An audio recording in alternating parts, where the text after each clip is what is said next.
Muy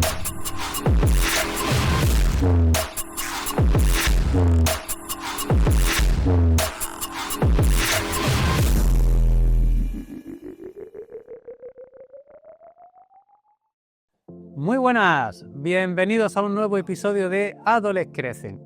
Y hoy vamos a hablar de un tema que nos preocupa mucho pues, a padres, a madres, a adolescentes, que vamos a hablar un poquito pues, sobre estas relaciones que hay de control entre parejas, entre amistades en nuestros chicos y nuestras chicas. Y pues para ello pues, tenemos a una invitada de lujo, la doctora Elena Buonache. Muy buenas. Hola Carlos, gracias. Hola, bienvenida y muchísimas gracias por estar aquí con nosotros. A ti por invitarme. Bueno, pues mira, para quien no te conozca, ¿quién es Elena Buonache? Porque tú eres profesora en universidad, eres doctora en psicología. Cuéntanos un poquito cuál es tu trayectoria. Sí, yo hice la tesis en la Universidad de La Laguna, que estaba basada en las relaciones de pareja y bueno, pues sobre todo cuestiones más de agresiones dentro de esas relaciones.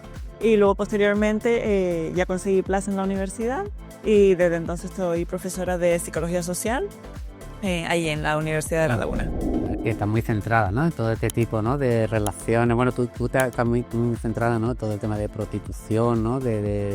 Sí, en general con muchas cosas relacionadas o vinculadas con la mujer o la igualdad de género, ¿no? Desde incluso la masculinidad hegemónica, también prostitución o la discriminación de la mujer en distintos ámbitos. Vale, pues muy interesante y yo creo que viene muy, muy al caso toda tu experiencia, ¿no? Para hablar, porque estamos viendo muchos estudios que hablan de eso, de un porcentaje muy alto de adolescentes que sufren pues, una relación, vamos a llamar hábitos tóxicos, conductas de control, ¿no? Entre un 10 y un 30%, ¿no? Que al principio pues, ellos van a empezar con una violencia un poquito más psicológica, ¿no? Más de control, pero que puede ir a largo plazo a llevar incluso a agresiones físicas. Y entonces, ¿por qué pasa esto en otra sociedad? En una sociedad que en teoría está más instruida sobre todo lo que es la igualdad de género, todo el tema de la mujer, se hacen muchas actividades en los institutos, etcétera. Pero ¿por qué nuestros adolescentes siguen con estos roles de control?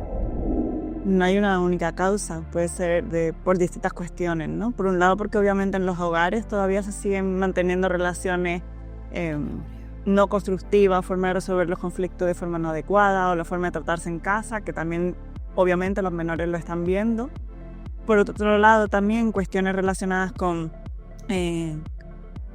redes sociales, todo lo que es las influencias también en películas, series, todo lo que nos van contando el cómo deben ser esas relaciones y que siguen manteniendo esos roles o estereotipos o mitos de cómo son esas relaciones, siempre con mucho control o posesión sobre la pareja.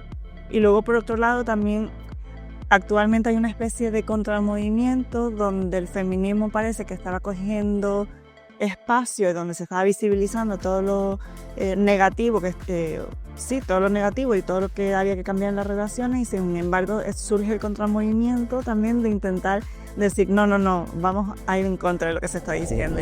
Vamos a volver como al pasado, ¿no? De hacer, ¿no? Que se ve ahí como que idealizando, ¿no? A cosas del pasado y muchas veces, ¿no? Pues ve a los estudios de jóvenes, ¿no? Como que quieren como dulcificando, ¿no? Dictaduras pasadas y dice, venga, que usted, chicas, no podía ni abrirte una cuenta bancaria. Claro, exacto. Entonces, bueno, pues eso por un lado, y luego también que a lo mejor en la época de nuestros padres y madres no se pasaban esas encuestas, no se sabían, y a día de hoy es mucho más visible, ¿no? Y sí se pasan esas encuestas y sí se van recogiendo como esos datos. Es verdad que de encuestas de años previos a las de ahora se ve ese incremento. Hablamos de pareja, pero también yo veo en consulta muchas relaciones de control entre amigas, porque amigos y amigas, pero sobre todo en chicas, donde a lo mejor pues tienes que hacer como darme tu contraseña, yo tengo que acceder a tu estado de Instagram, que eso también lo hacen muchas parejas, ¿no? Digamos, en una relación afectiva, pero el compartir contraseñas, compartir geolocalización. ¿Qué conductas ves tú normalmente de control?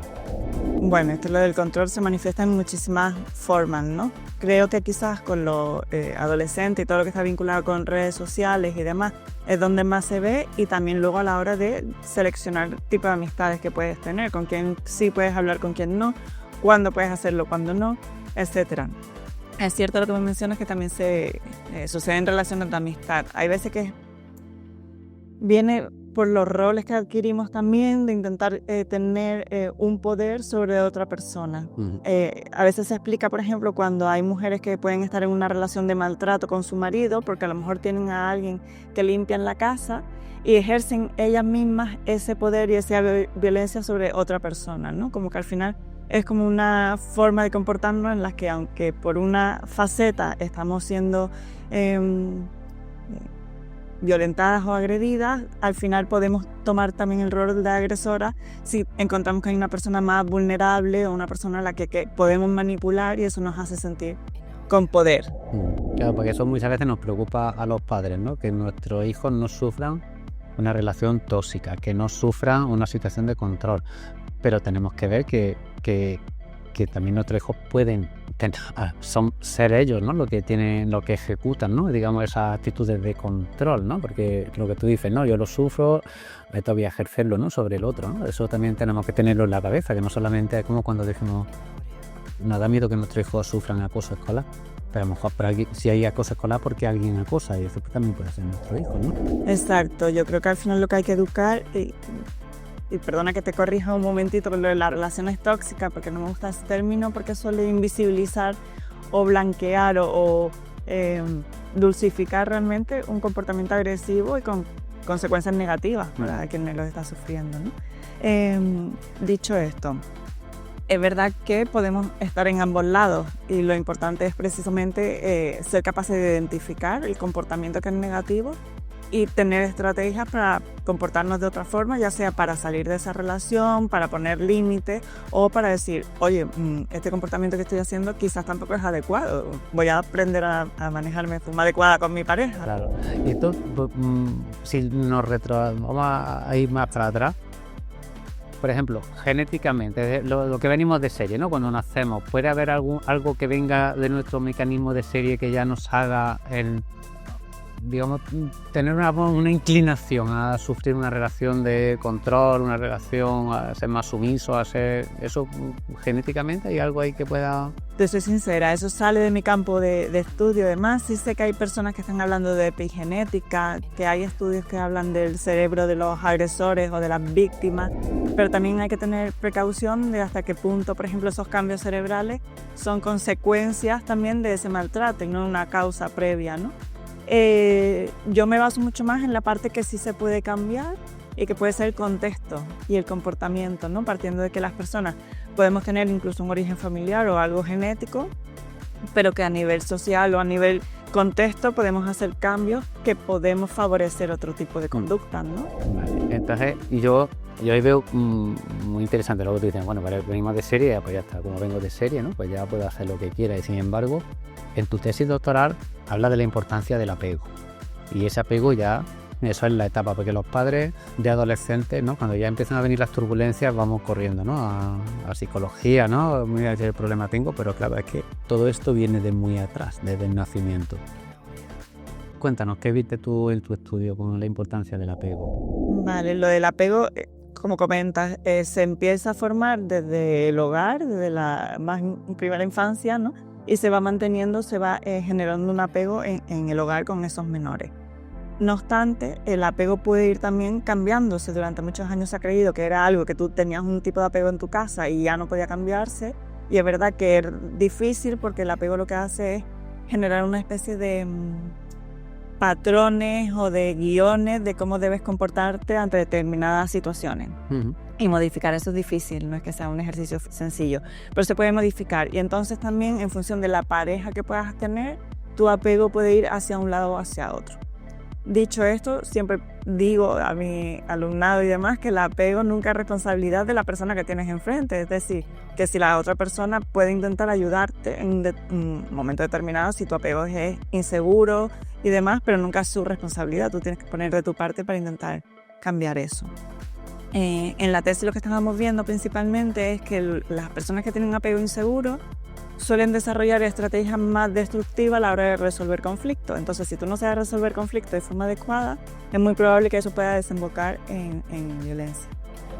Lo voy a resumir mucho y a lo mejor esto luego es negativo porque Bueno, como vamos por ahí abajo para que se lean tu tesis y el interesado puede resumir lo que veas. Sobre todo porque a veces se cuentan las cosas como muy esquemáticas y luego depende del contexto, depende de otras cosas, ¿no? Pero en general el apego inseguro se puede clasificar como apego ansioso, que estaría caracterizado por el miedo a perder el amor de la otra persona y tener que estar recibiendo pruebas constantes de amor y de validación de la otra persona, pero a la vez como, no, pues este tipo de miedo te hace estar muy encima de la otra persona y demandarle muchísimo.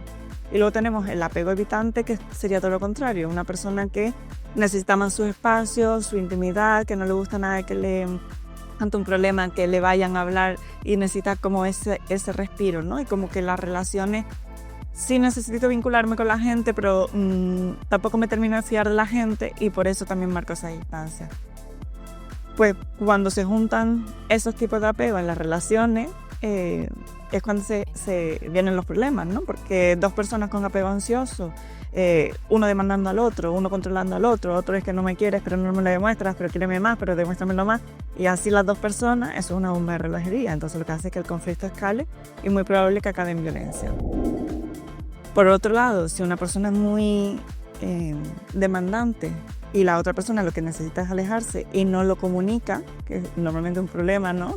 Porque si yo digo, oye, yo lo que necesito en un momento, dame media hora, cojo aire y después hablamos del problema. No pasa nada, se está comunicando. El problema ahí es que no se comunica. Entonces una persona demanda mucho, la otra se aleja porque déjame en paz, yo no quiero saber nada. Te vas hasta que este que se quería alejar no encuentra la escapatoria y explota también. Y obviamente ahí también llega el conflicto. La resumí muy, creo que no me he enterado perfectamente. ¿Y qué hacemos? Porque digamos, ¿qué herramientas podemos darle a esas personas, ¿no? Que se encuentran en esas situaciones, ¿no?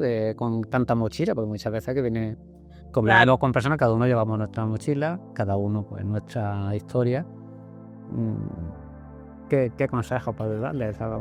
Pues a las personas con apego más ansioso, obviamente validar su necesidad y su cariño, el mostrarle que no hace falta continuamente estar viéndonos todo el rato hablando o todo el rato tal para yo quererte. Yo te puedo querer sin necesidad de estar todo el día haciendo eso, y mostrar el cariño de otra forma y explicárselo, ¿no? De yo te quiero y esta es mi forma de mostrártelo.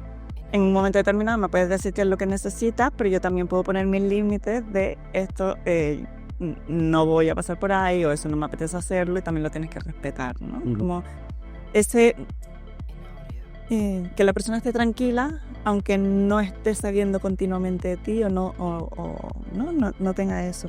Por el contrario, la gente con apego evitante sería otro tipo de estrategia, ¿no? En la que se pueda sentir cómodo con la cercanía, también respetando los espacios de distancia, ¿no? Pero precisamente enseñando de si necesitas salir de una situación, comunícala de forma adecuada, mostrando lo positivo que tiene el poder compartir y estar con alguien en un contexto seguro, ¿no? De mira qué bien me has contado esto y te has sentido mejor después y ha sido bonito compartirlo, y mostrar como esas cuestiones positivas que se tiene como la intimidad con la otra persona. Y al final es a veces de lo que huyen. Y esto hablamos que es complicado en la etapa adulta. En la etapa adolescente, que tenemos un cerebro construyéndose, que el lóbulo frontal está ahí estableciendo conexiones, ¿no? Para poder afrontar este tipo de situaciones, donde no hay, digamos, un freno a las emociones, donde hay mucho miedo, ¿no? A quedarse aislado. Pues me imagino, ¿no? Que en esas primeras relaciones, donde a veces pues llegamos con lo que hemos aprendido en casa, ¿no? Con lo que hemos visto en casa de como una relación afectiva o en la televisión o algo, pues cuesta muchísimo más trabajo, ¿no? Sí, claro, por supuesto. Cuesta más trabajo porque además, claro, son las primeras relaciones. Entonces quizás tú has visto una cosa en casa, pero es tu primera relación. Entonces tú estás ahí aprendiendo cómo establecer esos límites, cómo hablar, cómo relacionarte con esa persona dentro de ese contexto de intimidad, ¿no? Ahora los padres tenemos, te imagínate, ¿no? Tú, la isla de las tentaciones, ¿no? Entonces, ¿qué haces? Porque vale, no lo dejo verlo en casa, que puede ser una actitud, pues yo considero que tú tienes una edad en la cual eso pues no lo debes de ver. En el móvil del amigo lo van a ver. vamos a imaginar que lo estamos viendo con nuestros hijos, ¿no? ¿Cómo le explicaría todas esas situaciones, ¿no? Porque ahí, vamos, eso es, yo creo que es como el ABC, ¿no? Del control, ¿no? Aunque te mal dicho, de la relación tóxica, ¿no? Pero ahí es donde tú ves todo lo malo está ahí, ¿no? Y además, claro, pues a lo mejor ellos no saben que eso es un poco teatralizado, ¿no? Porque en el fondo esa gente lo que va buscando después pues tener grandes contratos en discotecas, vender sus productos en su TikTok, en su Instagram, etcétera. Pues ellos tienen su historia, pero nuestros chicos a veces no saben eso y piensan que eso es lo normal. Si tú como madre te sientas con tu adolescente a ver eso, ¿qué le irías diciendo, ¿no? Porque seguro que tú no ves mucho la Isla de las Tentaciones. No veo resúmenes precisamente para a veces poderle dar píldoras en el aula. Pero sí, el que vayan viendo, por ejemplo, este tipo de comportamiento, de hasta qué punto consideras que es control, porque no es control. Yo, por ejemplo, en clases cojo justo la Isla de las Tentaciones para explicar los distintos tipos de apego. Y me sirve mucho para, esta persona crees que es más ansiosa, más evitante, ¿qué está haciendo? ¿Cómo haría que fuese mejor con su pareja, ¿no? Como creo que es mejor hacer preguntas, que sean ellos quienes vayan respondiendo en función de luego obviamente ir guiando, ¿no? Con las respuestas, pero que sean ellos los que vayan respondiendo a esas preguntas. El ejercicio de tener que pararte a pensar y responder, creo que ya te hace esa reflexión. No, porque ya te digo, a veces pues, hay un programa de televisión que al final esto es igual que la pornografía, ¿no? Y hay un momento en el cual sabemos que van a ver pornografía y es mejor explicarles por qué eso no es la vida real, todo lo que es la cosificación de la mujer en esos roles. Pero incluso las novelas que están dirigidas a adolescentes o las series que ahora a lo mejor dicen, pues han estrenado en serio esta película. Creo que es conveniente no prohibirles que la vean, sino la vamos a ver, pues la vamos a ver en casa. Y puedes venir con tus amigas, tus amigos, pero la vamos a ver en casa y luego la vamos a hablar, ¿no? Para que precisamente señalarte aquellas cosas que no son correctas o que... Hay que unirse un poco al enemigo, ¿no? Y no tenéis ni siquiera ahí. Si vemos que nuestro hijo, nuestra hija está en una relación de este tipo, ¿qué mecanismo hay? Porque, por ejemplo, muchos piensan que el 016, ¿no? Por ejemplo, que es solamente para un caso extremo, pero ahí también te pueden echar una mano para, oye, mira, en esta situación y te pueden dar consejos. ¿Qué mecanismo? ¿Qué le aconsejaría a las familias, a los chavales? Lo primero es no ponerte en contra de la otra persona de forma frontal, ¿no? Porque si no lo que provoca es que tu hijo o tu hija se cierra en banda y entonces ya no quiera compartir contigo nada sobre la otra persona y entonces ya va a perder esa confianza ya no es un espacio seguro. Y lo importante es también que tu hijo o hija sienta que es un espacio donde puede hablar y compartir y que en el momento que lo necesite va a poder salir.